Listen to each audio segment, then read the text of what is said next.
You are tuned into the Dr. Tina Show with Dr. Tina Moore. For more, visit drtyna.com. On this episode of the Dr. Tina Show, we are talking all things hair and scalp health. Now, before you jump off and think this does not pertain to you, I promise it pertains to you, whether you're male, female, menopause, younger, it doesn't matter. Yes, I am going to double down on the info for us perimenopausal and menopausal girlies because that's who I am and that's where I live. But trust me, this information pertains to all of us. And if you'd like to keep a full, thick, healthy head of hair throughout your lifespan, you're going to want to listen up. So let's jump in. Yesterday, my girlfriend asked me if I had hair extensions because she hadn't seen me in so long, and she jumped on to do a podcast with me, and she was like, "Oh my gosh, your hair is so long. What's happening?" And I said, "I don't know. It's growing like a weed."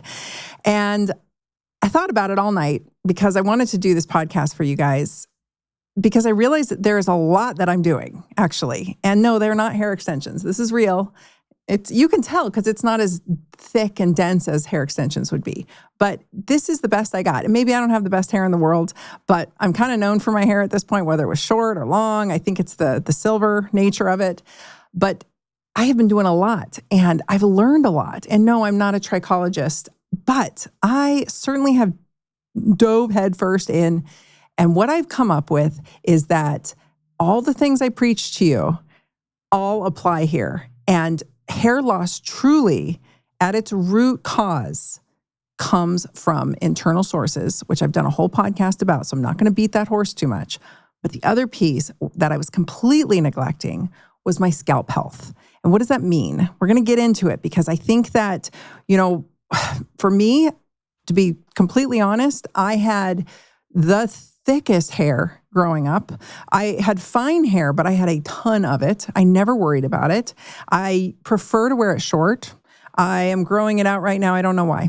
I can't tell you. I just decided to see if I could get my hair as long as possible and still have it look beautiful. So we're going for it. We'll see. If my husband starts telling me it looks scraggly, then maybe we'll cut it off. But I was always a short-haired girl. You guys maybe knew me back when my hair was super short. Maybe that's when you found me. I am a short-hair girly. I love having short hair. I love not having to deal with my hair. But when I grew it out this time, it was different because I've grown it out several times over the years. And I've had hair fall. I've gone through telogen effluvium or telogen effluvium, however you want to say it, a few times in my life due to extreme stress. But I had never in a million years thought that it was going to grow out the way it did at 50 years old with silver hair. It is just a completely different beast that I'm dealing with. And I had to quickly figure out what I was doing. And I'm not talking about just dealing with the hair itself. That's a whole other episode, like how to actually not be an asshole to your hair. That's a whole other conversation because truly that's it. Like I just basically had to quit being an asshole to my hair. I was not being nice to my hair. But the actual scalp health had completely shifted. The whole dynamics of my scalp had shifted, and it had never occurred to me that this was going to be an issue. I don't know why I didn't think of it. My skin had shifted significantly. Over the past 5 years, I've had an extremely moderate shift in my skin. And for the first time in my life, I have focused on skincare. As of recent years, I should say, the last couple of years, I've really been doubling down on skincare, learning a lot about skin, learning a lot about the skin barrier, the skin mantle, kind of the same thing, interchangeable there, and really focusing on barrier integrity for myself because I have a long history of scalp psoriasis, so rosacea on the face started popping up there for a while. Low key, but definitely aggravated by my stress levels for sure, and very much affected by my hormonal shifts. So here I was spending a ridiculous amount of time and money on products trying to figure out what my facial skin approved of. Then I had to consider the rest of my body because that skin was also aging and going through hormonal changes. It never in a million years occurred to me that the skin on my scalp was actually worth giving a darn about, right? So here's what I want to share with you. There's a couple things happening to all of us, and I don't care what your age is. The number one thing to consider if you're having hair loss, experiencing any type of hair loss, is where's your metabolic health at? That's the first thing I want you to focus on is where's your metabolic health at? If you are insulin resistant, if you are headed towards type 2 diabetes, which 93 to 94% of US adults are, that is going to very negatively impact your hair and your follicles. If you're a young man and your hair is falling out, I want you to look at your metabolic health. If you are a young woman and your hair is falling out, I want you to look at your metabolic health. If you just went through a stressful time and your hair is falling out, I want you to look at your metabolic health. I don't care what the cause is. I really want you to look at your metabolic health. We'll talk about GLP-1s in a minute because there's something I want to share that I don't think a lot of people are talking about. But at the end of the day, your insulin levels, your blood sugar levels, and your metabolic health overall are going to dictate your success of keeping your hair. And not only that, whether that hair comes out, the strand itself is either healthy and dense or it's thin and wispy. All of that comes down to number one, your metabolic health. Number two, and I did a whole podcast about this, so I'm not going to go deep into any of these. But number two, thyroid. I automatically think of thyroid. Number three, I think of the rest of your hormones. Your nutritional status is up there as well. But the actual, what's going on with your scalp, that's a whole other world I had never really dove into. When we address hair loss in my clinic, I'm looking obviously for all those root cause issues that might be driving the hair to fall out, right? And then when you look online, everybody's focusing on growth. So whether they're taking a topical minoxidil or an oral minoxidil, I'm not a fan of either for myself, but no shade on those of you using it. The topical is toxic to pets, and cats are particularly sensitive from what I understand. And I have a little Havanese dog who loves to plop his head on my pillow. He loves to kiss me, and he loves to kiss me on the face and wake me up in the morning, and I'm not going to risk it.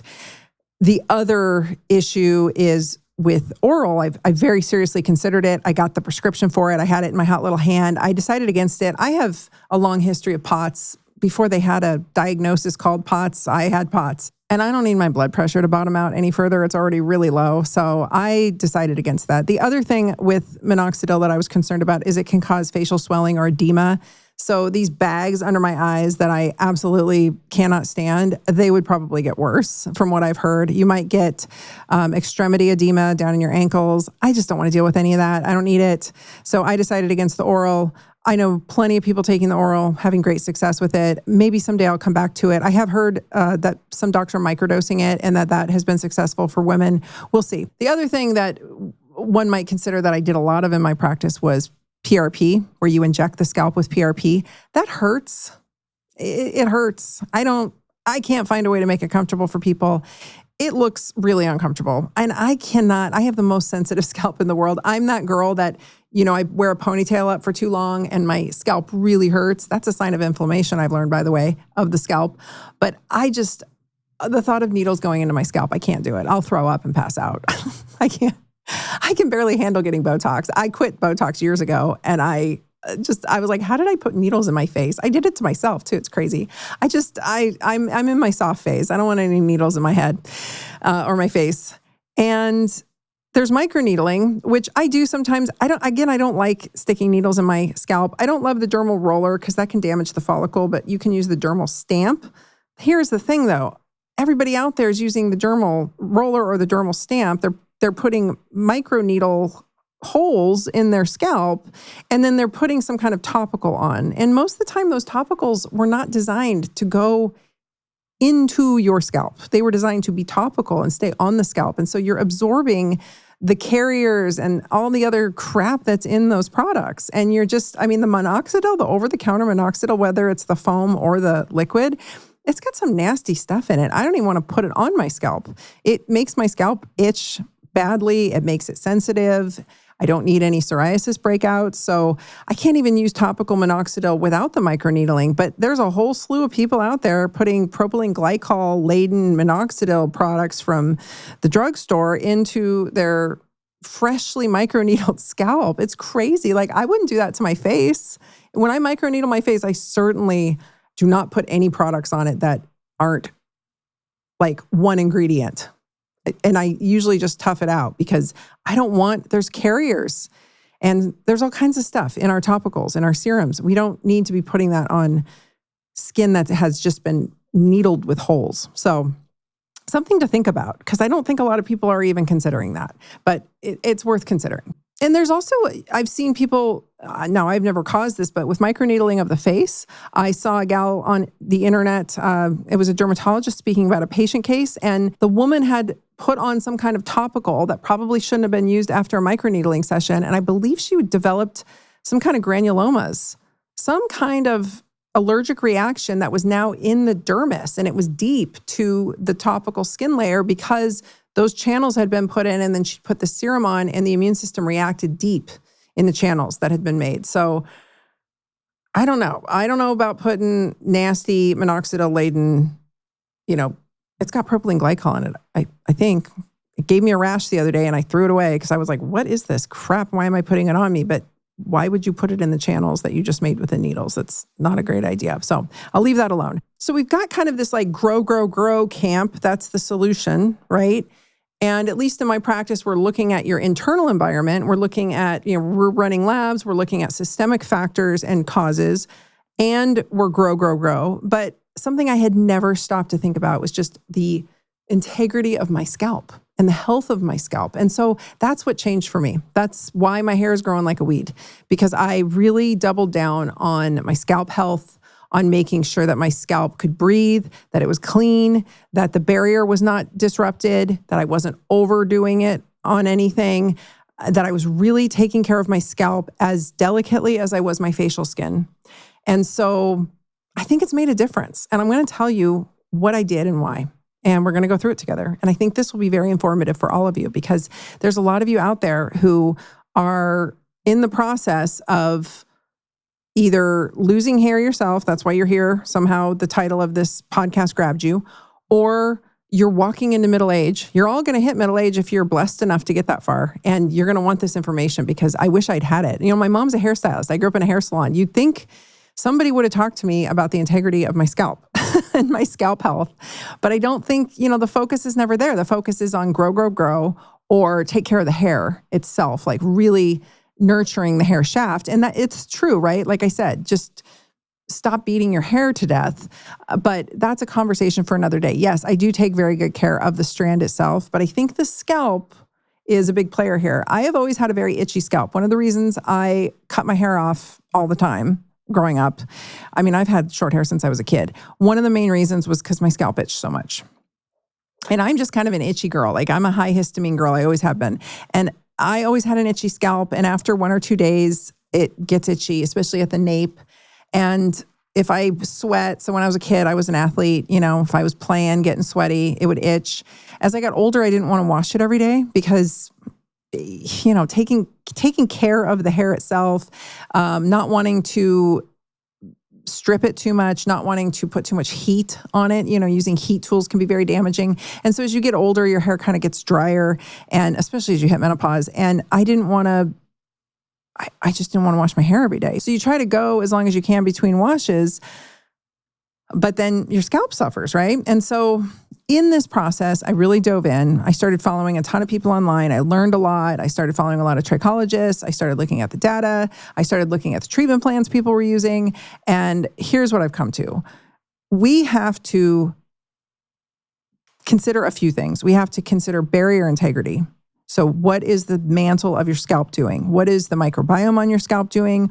What is the integrity of the fatty acid mantle doing? We have to take care of our barrier of our scalp, just like we have to take care of the barrier of our facial skin, especially as we get older. If you have not started taking care of your skin barrier as you're aging, do so now. It'll be a game changer. I am not a big fan of using retinoids, hardcore ones like the tryptophan and the prescription, because you actually start to disrupt your barrier potentially. And my skin won't tolerate it. So I'm not a fan of putting that on the scalp either. I know a lot of people are using that now with the minoxidil because it activates the minoxidil into the active form. And then they're microneedling it all in. I'm like, oh gosh, that just sounds like a recipe for an allergic reaction. Menopause is kicking in and our estrogen is declining. And hopefully we're supplementing it if you're into that. If you're not, then this is what's going to happen to your hair shaft. But estrogen modulates your immune system and it modulates your inflammation levels. And so your propensity for autoimmune disease, your propensity for inflammation, your propensity for just immune disruption increases as your estrogen declines. And the same is true for your scalp. And it's shocking how much of an impact that this sort of fibrosing, this inflammatory fibrosing that's happening potentially on our scalps as we age. And it's causing miniaturization of the follicle or hair loss, and then permanent sometimes. Sometimes this fibrosing can be very severe, but I would say more often it's probably just kind of low key. And that inflammation, how did I know I had inflammation on my scalp? Well, it itched all the time, like I said. So I knew my immune system was activated at my scalp. The mast cells were sitting there ready to go and release histamine. I also knew it was inflamed because of the ponytail thing. Every single time I put my hair up for too long and I take it out, especially if I've gone several days without washing, my scalp hurts so much. And it was bad as a kid. It's so much worse now. Like, it's to the point where I took a ponytail out the other day and I was almost in tears. And my husband's like, what is wrong with you? Like, how does that hurt? And I was like, oh my God. Like, I had to slowly bring my hair down out of the ponytail because my scalp was so lit up from it. So that's a thing. The reason I used to wear my hair short as a kid is because my scalp was so sensitive that I couldn't stand having my hair brushed. And so I kind of always just had ratty hair. And my mom and dad were like, if you can't take care of it and you won't let us brush it, then we're going to cut it off. So it was always short until I was old enough to take care of it. But anyway, some other things we have to consider. DHT. DHT is a derivative of testosterone, and it likes to live in the sebum of your scalp. And so if you let that sebum build up too much and you let that DHT build up because you don't want to wash your hair for several days, or maybe you're not high in DHT, but your follicles are very sensitive to it. I think that's the case for me because I run my Dutch test. My DHT is really low, but my follicles must be very sensitive to it because if I take the littlest bit of DHEA or I take the littlest bit of testosterone, my hair starts falling out. So clearly my scalp follicles are sensitive to whatever level of DHT I have there. But this is why we wash our hair regularly now. I wash my hair every other day, every third day at the latest. Now, I live in Arizona. I'm active almost every single day. I like to sweat. I don't want an itchy scalp. If I go 4 or 5 days, my scalp starts itching. I know some of you are into the no poo thing where you like don't use any shampoo and you haven't used it for 5 years. I think that is great if you're younger. I think you're going to regret it when you get older. I think you're going to probably start washing your hair when you get older because of this DHT factor. I know that there's folks who want to wash their hair once a week because the natural oils that come down really make their hair look nice. But if you're losing your hair or you're thinning in middle age, you have to consider DHT. I would gander to say that DHT is a player no matter what type of hair loss you're dealing with. The other thing we have to consider is the fact that if you're losing hair today, it's coming from, if it's not androgenic alopecia or androgenetic alopecia, those two are kind of interchanged, those terms. That's female pattern hair loss. That's male pattern hair loss. That is really driven by A, your metabolic health, and B, your DHT levels, and C, your genetics, whether you're prone to this or not. More often than not, it's telogen effluvium or telogen effluvium, and that is stress-induced hair loss for the most part. The problem here is it's happening 3 months after the stressor. So you go through the terrible illness, or you go through the big breakup, or you go through the job loss, you go through the big stressor, and then boom, your hair starts falling out 3 months later, and you don't put 2 and 2 together, and you think it's what you're doing at that time, right at that moment. It might be the shampoo you're using at the moment. It might be the hair products you're using. The hair products I love, I'll tell you about them at the end. I absolutely, hands down, love this line. And the reason I do, and the reason I found them was because they focus on scalp care. And I was like, that, because I had already figured out that I think the scalp care is a huge piece of this puzzle, and it's a bigger piece than people are giving it credit for. And I ended up finding this line because of their attention to scalp care. Like, that's their whole shtick, if you will. People are convinced that that product has made their hair fall out. And it's funny because they all say the same thing. When I started using it, and then I started talking about it a few months later. And for the record, you guys, I don't present you guys with anything unless I've researched it and used it myself. Like, you would be shocked. My poor brand manager, he has to turn down deals all the time because I'm like, there's no way I'm going to use that. There's no way I'm going to use that. So therefore, there's no way I'm going to promote it. I refuse to promote something I don't love. like truly love. Like it's in my house and I'm using it. If I'm promoting it, it's in my house and I'm using it, okay? And I kept getting these messages from people when I opened my mouth up. The line is Monate. And when I opened my mouth up about it, people were like, well, I started losing my hair at 4 months. I kept getting message after message after message about how all my hair was going to fall out at 4 months. It was going to break off and fall out at 4 months. Well, I'm like 6 months in and it's just longer and better than it's ever been. It's like my favorite hair I've ever had. I've never liked my hair before. I've always had just a hate-hate relationship with my hair. It's fine. It's frizzy.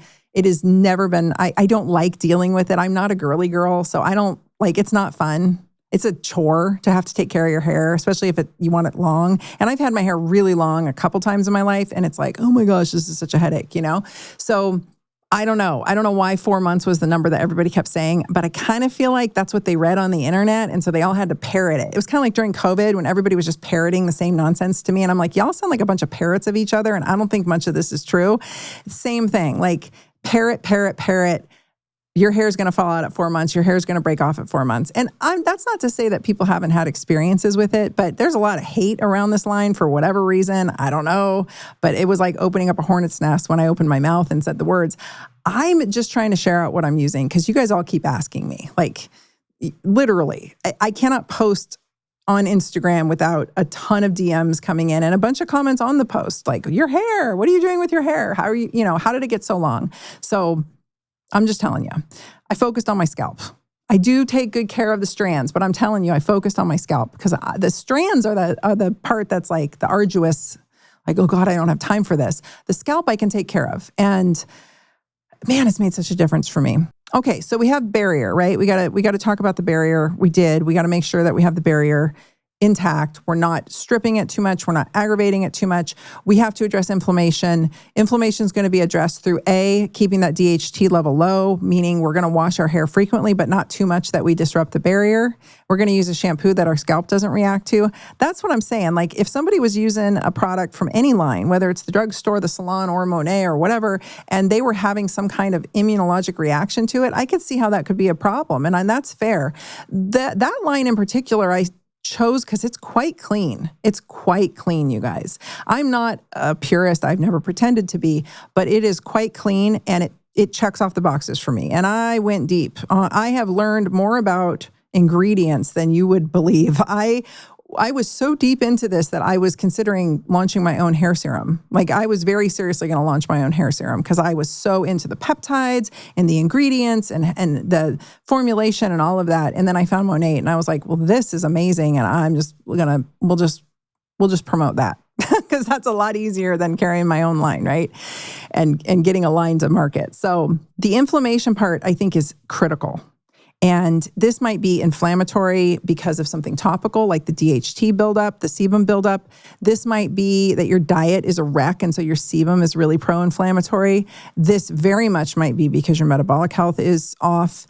It might be because your estrogen is leaving the building, and that protective anti-inflammatory mechanism of estrogen is declining. And so underlying inflammation is going to rear its ugly head. There's all kinds of reasons why we might have this low-key inflammation happening, but I'm telling you, I think that was a huge part of it for me. I absolutely think that once I started addressing that and that's through some topicals I'm going to share with you and through cleansing it regularly with a good shampoo that my scalp did not react to and making sure also that I dry my roots. If you take anything away from this podcast episode, dry your freaking roots, you guys. I don't care if you have short hair or long hair, male, female, dry your roots. If you have a workout, you have a hard workout, go back into the locker room. Hopefully there's a hairdryer somewhere in there. Even the dingiest gyms I belonged to had a hairdryer laying around. Dry your roots. Get that sweat off your roots. If you wash your hair, don't let it air dry. You don't have to dry the whole shaft of your hair, but you have to dry your roots. Trust me, you can get low-grade fungal growth building up on your scalp, and that will definitely cause your follicles to freak out and not go well. And that will drive inflammation. And so a lot of folks are walking around with low-grade fungal infections and they don't know it. And so they'll get flakes, they'll get itching, and they think it's just dandruff, but that dandruff is being driven by either dermatophytes or this low-grade fungal. issue. And a lot of people have it. And so washing regularly is going to help with that too. But that low-grade fungal infection is going to drive that scalp inflammation, which is going to drive your follicles to shrivel up and become inactive, basically. So if you do grow hair, it'll be finer and wispier, or it'll just fall out and it won't grow back. So addressing that. Now, there's a couple ways to address that specifically. One of the things I do weekly is I wash with a zinc pyrethrum shampoo. I use ketoconazole. Both of those I interchange. So once a week, I'm using one of those only on my scalp. I'll tell you how I use my shampoo in a minute because I've changed that completely too. But making sure that we're addressing that fungal issue, just assuming it's there. And assuming the DHT is there. Okay, we don't have to get crazy. I'm not putting pumpkin seed oil on my scalp. I'm not putting saw palmetto on my scalp. I'm not taking that stuff orally. I don't want to crash out my DHT completely. DHT is there for a reason, but clearly my follicles are sensitive to it. And so I'm going to make sure that I address that by frequent washes. And I'm going to make sure that I address whatever inflammatory or fungal. Zinc is just so nice too, right? Like you put zinc on your skin and it's nice and it's soothing. Like I use a lot of zinc balms. I use balms with zinc in them. I use baby butt balm on my face. I mean, I have a very high, thick zinc baby butt balm. I'll like glaze my face with sometimes when my skin's irritated from being outside, the dry heat, etc. So making sure that we're rotating through some kind of shampoo that is going to be soothing and then also addressing that fungal issue. All right. So inflammation is the big one. We've got barrier integrity. We've got inflammation control, right? We've got microbiome balance. I think we've talked about all of that. We are addressing the sebum situation and making sure that it doesn't build up too much with too much DHT.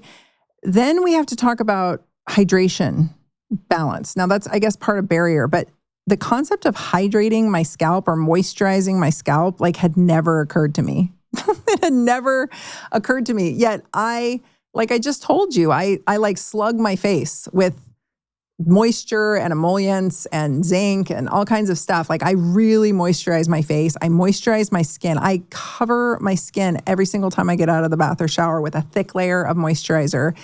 Why would I not be moisturizing my scalp? Like it had never occurred to me. And of course, you think of moisture on your scalp and you're like, ew, it's going to get all gloppy and then my hair will look all greasy. But I'm telling you, there's a way to do it. You can get water-based moisturizers and you can moisturize your scalp. And it has made such a difference for me. Being in Arizona in this dry heat, it just kind of like sucks the moisture out of you without you even realizing it. And you're always playing catch up on your hydration. It's crazy. It's crazy how fast you can get dehydrated here. My husband will get so grumpy or I'll get so grumpy. And then I'm like, or I woke up this morning and I had the worst headache. I felt like I drank a bottle of wine. I'm like, what is wrong with me? And then I realized like, oh, you're just dehydrated. Like just moving my neck was painful and made my head hurt. And it was just dehydration. So your hair dries out, but your scalp dries out too. So moisturizing it is going to be a big deal, regardless of where you live, because as you age, as your estrogen declines, you lose the ability to hold water in your epidermis. You literally lose moisture just from the sake of aging and losing estrogen. So I am a big fan of HRT, obviously, and supplementing it, but getting that moisture back on and having it work and moisturize, it's a big deal. What was it? Like that movie it was so great, that movie, Tu Wong Fu, with Love from Julie Newmar. Have you guys seen that? In that movie, Patrick Swayze, they're drag queens and they're driving across the desert to some little podunk town. And this young gal in the little small town, she says something like, "How are you so beautiful?" Or I can't remember. And he's like, "Moisturize. Please moisturize. If you do anything, make sure you moisturize." And I'm like, yeah, I should have listened to that a long time ago. And then we want to make sure, obviously, that we're addressing our metabolic health, internal factors. And then we have to consider mechanical stress on the scalp. I'm not going to go too far into that because I'm not a big fan of like doing a slick back on myself. I look like a total weirdo when I do that. And I don't like tight ponytails anyway because they hurt my scalp is sensitive. And so I've never really had a concern about traction alopecia, but you can have traction alopecia where you wear such a tight pullback, especially these girls who really like those tight slick backs, they'll start to have hair thinning here or they'll lose it on the top. And if you see people who wear a lot of extensions, they can have traction alopecia. So not a big concern for me. I like the claw clips. I'm not a big fan of rubber bands or tight hairstyles. It's not comfortable for me. My head hurts, gives me a headache, but I do like the claw clips. I do like a loose scrunchie or whatever, but pulling on your hair all the time is going to pull it out. It's going to fall out. So we don't want that either. That's not really part of this talk about scalp health overall, but if that's your thing, then that's your thing. And that's probably where you got to start. Some people have a condition where they pull their scalp hair out. It's like people who bite their fingernails. They might pull their eyelashes, but they'll literally pull their hair out. I'm not talking about that so much as for you younger gals who really like a tight updo, you might want to reconsider if there's longevity in that hairstyle for you, because you don't want to be pulling your hair all the time and having it start to thin out on you, because that is real. That happens. I talk to my dermatologist friends and they're like, oh, it's all the time, especially right now with those slick backs. Oh, a slick back is that look where they do they use like a gel or a balm, and they really they do a sharp part and then they slick their hair down into a really tight bun or tight ponytail in the back. That just sounds like a headache, like literally a headache. So those are the main things I think about when I think about scalp health.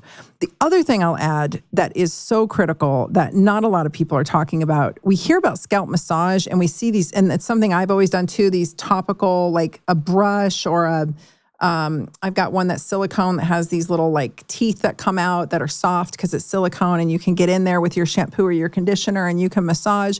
And so I was doing a lot of that, which is very nice and I think very helpful. It's going to bring blood flow to the follicle. And so really and I've seen these little doodads you can get on Amazon where it has the little, you put it on, it looks like a little robot and it's got little rotating feet and it'll kind of massage your scalp for you. That's all well and good, but I can't believe it took me this long. I'm a chiropractor. I get my hands into anything that's a problem, I get my hands into. I'm like, what can I do with my hands to make this better? I think chiropractors are so awesome because of that. We can actually heal things with our hands. That is the ultimate tool of being a human being. So anytime you want to throw shade on a chiro, just know we have the best tool out there. We have use of our hands. I know my husband's really handy with his hands. He builds things. He rebuilds engines. He's a diesel mechanic. He's a millwright. He's an electrician. He's very proud of his hands and how skilled he is with his hands. And he really is. But we can heal people with our hands. And that's a skill. Anyway, the chiropractor in me one day was like, I should probably check out the tension on my scalp. Where is my scalp skin tight? And where is it adhesed to the underlying tissue? And lo and behold, guess what? It was tight and taut and adhesed to the underlying tissue where my hair thinning was. My hair thinning was on the top and on the sides. Now, that was probably a little bit of the female pattern hair loss or the androgenetic alopecia. It also probably was stress and a little telogen effluvium. I think you can get a mixed bag. We like to diagnose things as just these isolated events, but I think it can be a mixture. I also think my metabolic health was becoming compromised from way too much stress for too long. So all that together, and I was very thin on the sides.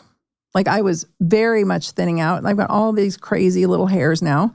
My part was getting wide. I was noticing some thinning through here, or at least I was very concerned about it. I don't know if it was really happening because my hair, when I grew it out this time, my hair is white or silver or whatever. And that makes your part look whiter because of the way that the light plays. So it's a thing. Anytime I talk to other ladies who have hair this color, they're like, oh yeah, you're going to think you're going bald, but you're not. It's just the way that the light cuts through the non-pigmented strand of hair. There's no density of color there to make it look denser. It looks thinner. And so I was really hung up that the top of my head was thinning, but I'm not so sure that was happening. Although I will say after using this Monate line for months, this has gotten much less wide. So I do think I was thinning on top. Anyway, those were the areas that were completely adhesed down to my skull, glued down, just didn't want to move. And so, like this, instead of moving. And so I actually grabbed my hair a little bit. Now, I don't want to pull on it too much, but I'll use my hair to kind of get in there and to kind of direct the scalp and to start to make sure that it's moving. And then I started doing that to my face because I realized, oh my gosh, I have these tender points all over my forehead and somewhat around my eyes. I had an upper bleph, you guys remember that, some of you. How I feel about it, I'm still not sure, but I had a lot of adhesions and fascial adhesions, muscular adhesions, who knows? Because there's not a lot of thickness there. It goes from skin to fascia to muscle, a little bit of fat to skull real fast, right? So what I realized is I was carrying a tremendous amount of tension in my face. So I'm not doing any special face yoga. I just really started working with my skin and trying to find those tender spots and those adhesed spots. And then I really started working with my scalp, and now it moves. It's not as great as some of the other parts of my scalp, but where the thinning was, there was absolutely no oxygen getting in there, is long story short. So if it's adhesed down, it's becoming ischemic, meaning oxygen isn't flowing. If oxygen's not flowing, the follicles are not going to be happy. They're not going to grow nice, dense, full hair, long hair. They're just going to be pissed off, and they're going to start to pull back, right? Because they're not getting the nutrients they need because there's no blood flow. So mechanical massage, not just we're never going to use our fingernails, but not just even this of just kind of rubbing it, like really working with your scalp tissue. And really only you can do this. I mean, you can go to somebody, but I don't see why you'd want to pay the money. Just work with your skin and be patient and gentle and get that scalp skin moving over the skull. And then I would go so far as to start making sure that your face skin is moving, because my forehead is moving now, but it was like adhesed down. It was so much stress and my eyes were pulling down and I was getting really jowly. I mean, it's still kind of there, but I realized that I was just like carrying so much tension in my face and my scalp that I was morphing the way I looked, and my hair was thinning because of it. So I know that sounds too simple, but I think it's really rampant. And I think that a lot of people are probably dealing with it, and it's something you can work on yourself, and it feels really good. So give yourself that beautiful scalp massage, not just massaging the outer layer of your scalp, but really making sure that you don't have any of these adhesions that are kind of gluing the layers together. Do not go to bed with wet hair. Your hair is most fragile when it's wet, meaning it is most elastic when it's wet, and so it'll snap really easily. If you put your hair up in a tight updo while it's wet, you will exacerbate the potential for the traction alopecia, because the hair is stretchy when it's wet. You've put it up, and now when it dries, it's going to want to shrink. And now it's going to pull. It's going to have more pull on it. So you can break your hair off. There's all kinds of things, but we're going to stick to scalp health for the sake of this podcast. Just make sure you dry those roots before you go to bed. I don't care if your ends are wet. I don't think that's great, but do not go to bed with a wet scalp. You have a higher risk of the fungal overgrowth, and you also may end up scratching, and then you have an increased risk for bacteria. So we're trying to keep inflammation low on the scalp. So dry the scalp, dry the roots. Trust me, this will be that was the biggest game changer for me. I know it sounds silly. Getting my scalp skin to move freely over my skull and drying my roots. Those are huge. So that's all free. Like, you don't need anything to do with, serums or special products or anything. Aside from obviously addressing all the underlying systemic issues like your nutrition, your hormones, et cetera, I am a huge fan of HRT. I think that I've seen women really improve their hair outcome when they get on estrogen in particular. So I'm going to leave that there for you. You can decide what you want to do. I have a lot of podcasts about hormone replacement therapy you can go back and listen to, but I'm a big fan. I actually think it's necessary. If you can take it, if you're able to, I really think it's necessary for optimizing your cardiovascular health, your bone health, and now your hair health.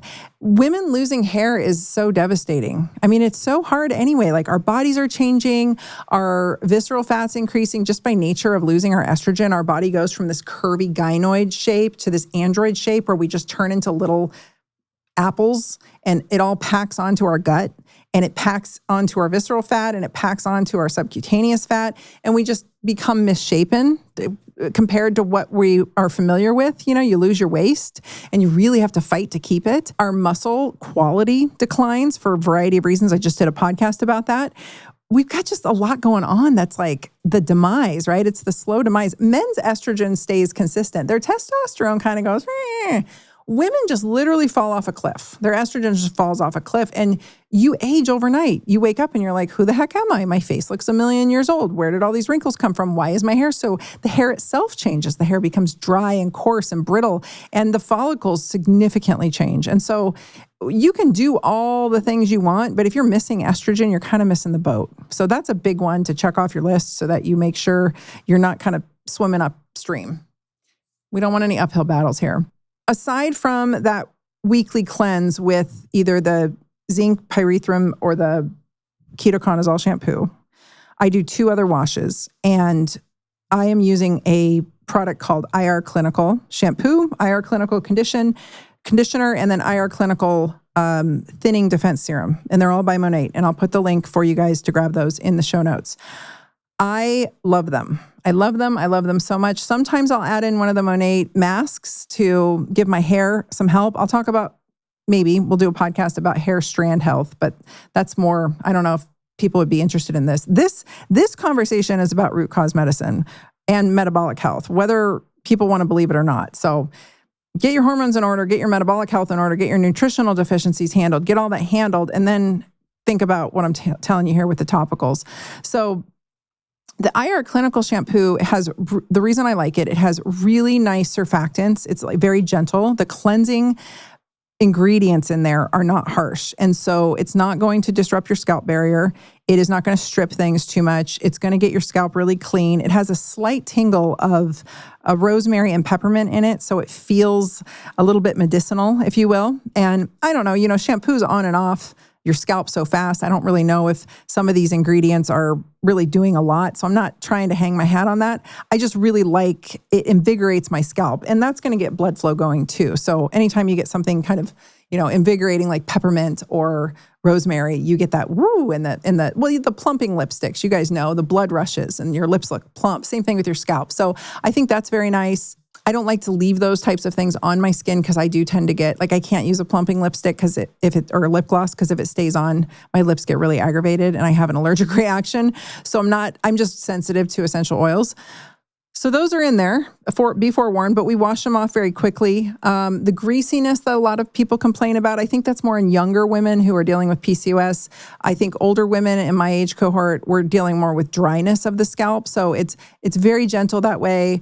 I won't say it's moisturizing because it's a shampoo, but it is a very gentle, nice shampoo. And I feel like it gets my hair very clean. It is designed to give you sort of a density to your hair. I don't know. I'm just telling you, I very much like this shampoo. The conditioner is lovely. My hair is fine and it gets straggly. So the conditioner is much more of a strand issue. You can use whatever conditioner you want. I like this line very much. I double cleanse my scalp. So I double cleanse my face too, different ways. But with the Monat, I emulsify the shampoo really well in my hands. I just go to my scalp. I didn't know this. My mom, the salon expert hairstylist, never taught me, but I am not washing the whole length of my hair anymore. I used to think shampoo was to wash your hair. Shampoo is to wash your scalp. I had no idea. This is life-changing for me. So I really just focus on my scalp. The first round, I don't really get any suds. It doesn't lather very well. I rinse that out. I do a second cleanse, and that one will suds up and it feels so good. And I'll leave that one on for longer, and I will use that little silicone tooth brush, and it's very gentle, the prongs on it. And I will give myself a little bit of a massage. It feels nice. And then I'll rinse that out, and then I'll squeeze all the water out of my hair as best I can. And I kind of got to wring it. I got to wrap it all up and give it a little wring out. Gently, of course. Don't be an asshole to your hair. And then I put a blob of conditioner on because I'm really trying to moisturize these locks. Anyway, that's not really the scalp care part, but we do the conditioner. I leave that on for however long, take it off. I might do a mask, whatever. And then I come in with the serum. When I get out of the shower, I towel dry my hair. I quit using towels. Actually, I shouldn't say I towel dry it. I t-shirt dry it. I use one of my husband's old t-shirts, and I don't even dry it. I just wrap my sopping wet hair in a t-shirt, wrap it up like a little turban on my head, and I squeeze the t-shirt, and I let the t-shirt absorb all the moisture out. And then 10, 15 minutes later, after I've moisturized my body, I use the t-shirt like a towel, and I just gently kind of, pat, and maybe a little bit of rubbing, but I'm not doing this I used to really just rough my hair up, and that's no good. The cuticle is open when your hair is wet. Don't be coming at it with a rough terry cloth towel. Use a t-shirt. Game changer. I've learned all of this from the TikTok girlies and the Instagram girl. Women much younger than me with much more beautiful hair have taught me the ways. And then I come in with the thinning defense serum. And I use this stuff religiously. It's water-based. And the reason I like it is there's a multitude of ingredients in there doing a lot of different things, but they hit all the marks. And so we'll quickly go through them. First of all, it's water-based, so you don't get an oily, greasy buildup on your scalp. There's peptides in it. There's anchoring support in it. And I've written Substacks about this. You can go check out my Substack. I am less concerned about hair growth and using ingredients that grow as I am to just holding on to what I have. And in the process of scalp health and holding on to what I have, those are my main agendas. I do not use minoxidil. I'm not doing PRP. I'm not doing any of the growth products, right? And I'm not claiming this thinning defense serum has any growth products. It does not. Those are medicinal. This is cosmetic. But focusing on holding on to what I have and my scalp health and that scalp barrier, that's been it. That's been the game changer for me. That's what's got my hair growing like a weed. So peptide support's in it, which is wonderful. That's going to give some life back to the follicle, if you will.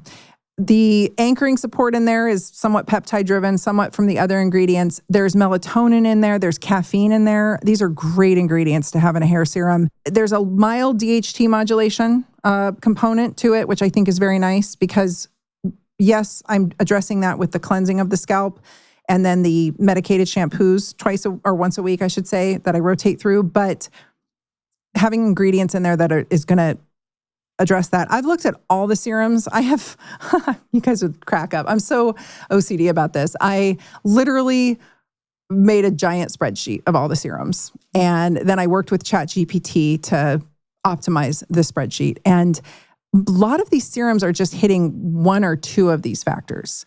So you'll get a serum that's really inexpensive over the counter, something you'd buy at the drugstore, and it's giving you like one or two things. Some of the peptide serums out there's one in particular that's very popular with the influencers on Instagram.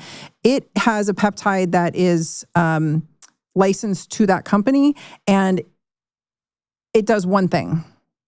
And it's because it's been shown in skin to do this one thing, they assume that translates to hair follicle stimulation. Who knows? I'm not dissing it. I'm just saying it really doesn't hit these other factors. There's not a variety of ingredients. And then there's other serums that have like the whole kitchen sink, and it's just too much. Like, I don't know what's happening. There's too many things in there. And if it irritates my scalp, I can't make any sense of it. So the big thing for me was that none of this irritated my scalp, which is huge for me. Like, I did not have any psoriasis. My psoriasis has been, knock on wood, it has been gone. My scalp is so happy. The other thing I'm doing, I just want to throw, this is totally off topic, but I forgot to talk about it. Red light, great.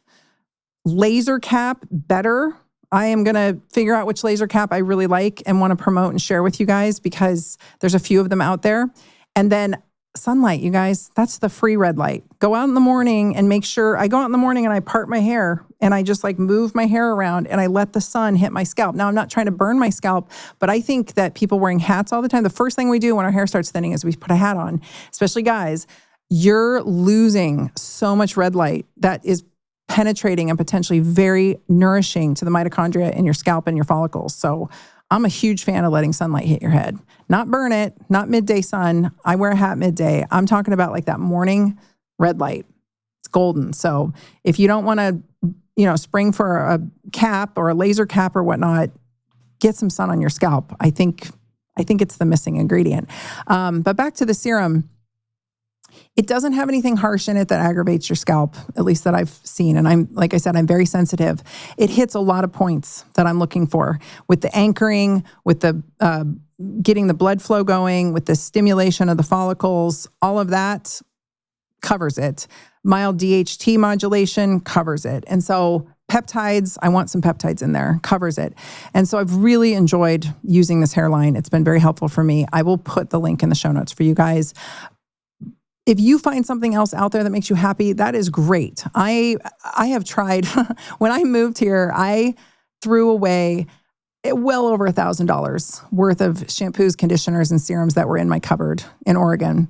And I still have a cupboard full of stuff there. And I still have a cupboard full here in Arizona. Like, I am the potions and lotions girl. For as low maintenance as I am, and as much as I don't like hair and makeup or dealing with it, I have a lot of stuff to put on and brands send me stuff all the time. I had a giant, one of those black yard bags. I had a giant black yard bag full of hair products. Shampoos, conditioners, serums, you name it, everything. And I just threw them all away because either they were old and rancid, or they weren't working for me, or they irritated my skin and made me break out, whatever. So, I mean, I've tried everything. And if you do well with drugstore stuff that's affordable, more power to you. I wish I could. It just doesn't work for me. A lot of the salon stuff set my scalp off or made my hair feel dry and brittle like hay. That was a big one, especially with the natural stuff, the really, really clean stuff. Did not go well for me. So this is what I landed on. This is what I like. Everything else I shared with you is probably more important than whether you're using a fancy shampoo, conditioner, and serum, okay? Making sure you get sunlight to your scalp, making sure you get your metabolic health in order, making sure you get all of the internal systemic things dealt with. I'll make sure that podcast episode link is in the show notes for you so you can listen to me deep dive on that. Making sure that you are getting this DHT situation handled and you're washing your scalp frequently enough, making sure you're not stripping your scalp, making sure that you are taking care of that barrier and moisturizing. That's the other thing. This IR Clinical Thinning Defense Serum is really moisturizing. It's nice. It's really nice. And you don't get a greasy cast on your scalp. You don't get greasy hair. And so I use it every single night. And if I'm feeling really dry, I will really moisturize myself up and it feels lovely. It's very soothing. So I hope this is helpful. Take care of your scalp, you guys. You'd be shocked at what a complete 180 difference it'll make for you. Make sure you get your hormones handled. Make sure you get your systemic issues dealt with. But I like the idea of scalp care because it's an actionable step you can do right now. While your doctor and you, or maybe maybe you can't go to a doctor to get all this worked out. Maybe that's not in your budget or you don't live near one. I am a big fan of action overriding anxiety. And so when my hair was shedding everywhere, and I mean, this is how I knew. I was in the Pilates studio and all the leather in that studio was black and my white hair was everywhere. It was like that Pigpen character in the Peanuts cartoon where he walks everywhere he goes, there's like a dust cloud behind him. Mine was like white hair fall everywhere. It was horrifying. It shows up everywhere because of the color of it or the lack of color. And so I was so anxious. And my mom, the hairstylist, kept saying, well, if you have so much anxiety about it, you're going to lose more hair. The more you stress about it, the more hair is going to fall out. And I know that's true, right? In my life, I've had that happen. The temple thinning, whenever I get really stressed out. I mean, look at the hair on my temples, you guys. This is crazy. I have never had so much hair right here.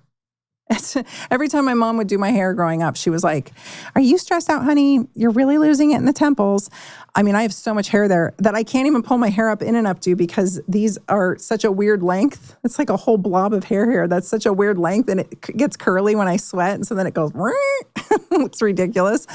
So anyway, really focusing on that has been such an absolute game changer and it gives you something to do. You can take action. You don't need to buy a whole ton of stuff. You don't need a whole bunch of products that you see on the Instagram. You need to do everything that I shared here.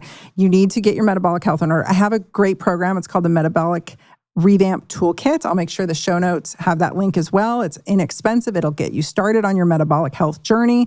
Make sure you're exercising and getting adequate sunlight on your scalp. But at the end of the day, having a simple scalp care routine, I think is something that we can do. It's going to be helpful and it lowers that anxiety threshold because we're taking action, right? We're doing something good for ourselves.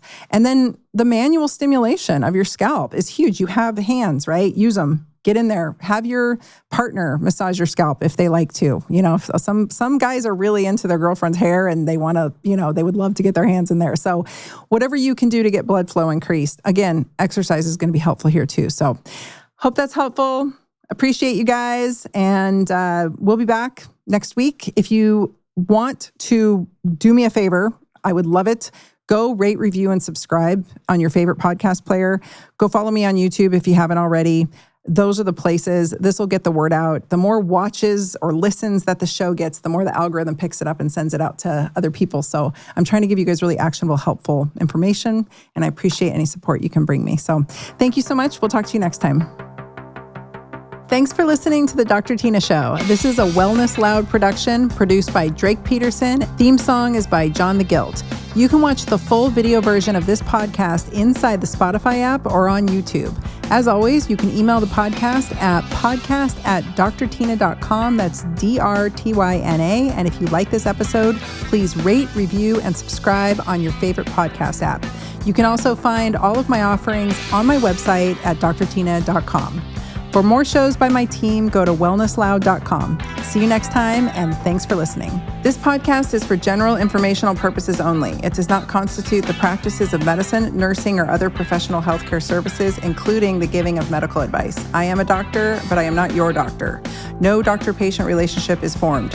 The use of this information and the materials linked to this podcast is at the user's own risk. The content on this podcast is intended not to be a substitute for professional medical advice, diagnosis, or treatment.